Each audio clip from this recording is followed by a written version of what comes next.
Сәлем достар, бүгін сіздермен үйде бар заттардан түске ас дайындаймын. Оған авиусты 200 грамм қайнаған суға салып бұқтырып қойдым. Артынан 4-5 картошканы күштен өткізіп алдым. Үйде бар азырақ капустаны, оны да майдалап турап алдым. Жоқалап турап алдым. 2 тал пиязды, оны да турап алдым. Болгар бұрышында 2 тал, оны да дайындап қойдым.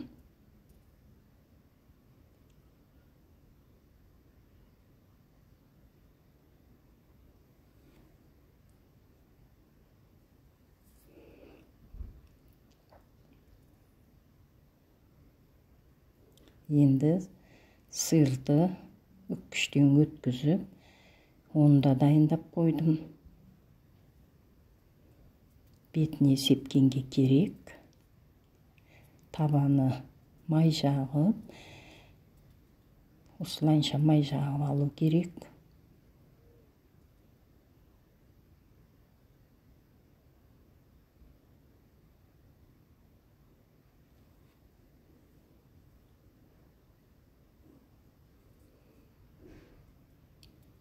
Енді фаршқа тұз сеуіп, және үстіне паприка сеуіп, дайындап қойдым.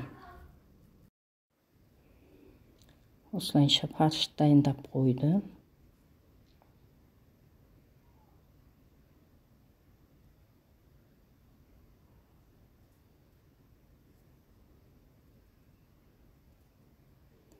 Фаршымыз жақсылап араластырып алу керек.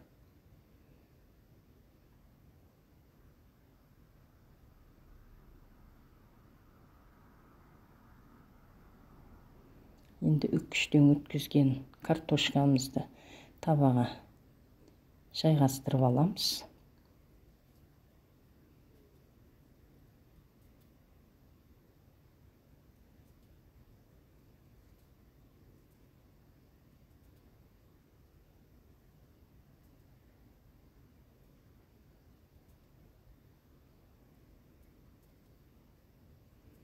Кейде түсте қандай тамақ пісіреріңді білмей тұрған кезде үйде бар заттардан осылайша тамақ жасасақ болады.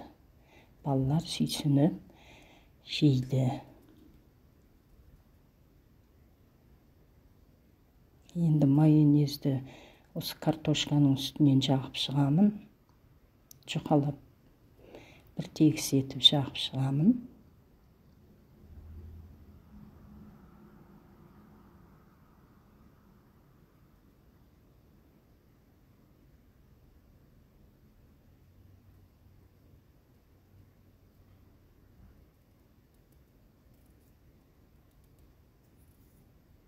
Енді үстіне капустамызды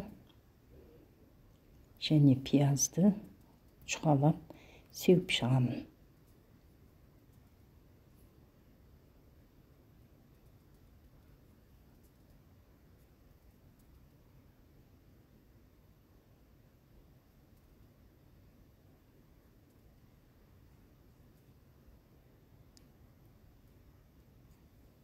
Азырақ тұз сеуіп шықтым. Мен болгар бұрышын жұқа етіп, оны да сеуіп шығамын үстіне. Алдын ала дайындап қойған авиусты жұқа етіп, оны жағып шығамын.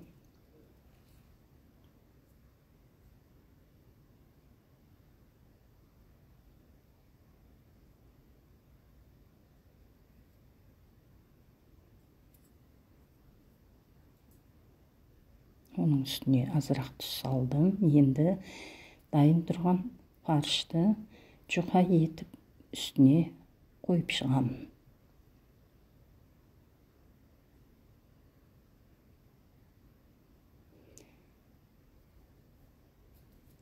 Жақсы піссін деп әр жерін осылайша тесіп қоямын бу шығуға. Енді жұмыртқаны дайындап қоямын. 5-6 жұмыртқаны жарып, оны араластырып, дайындап қоямын.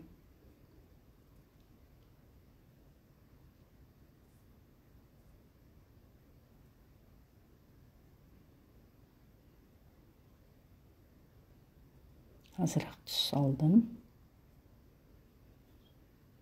Енді оны араластырамын. Араластырып алдым. Енді табадағы заттарымыздың үстіне өстіп құйып шығамын жұмыртқаны.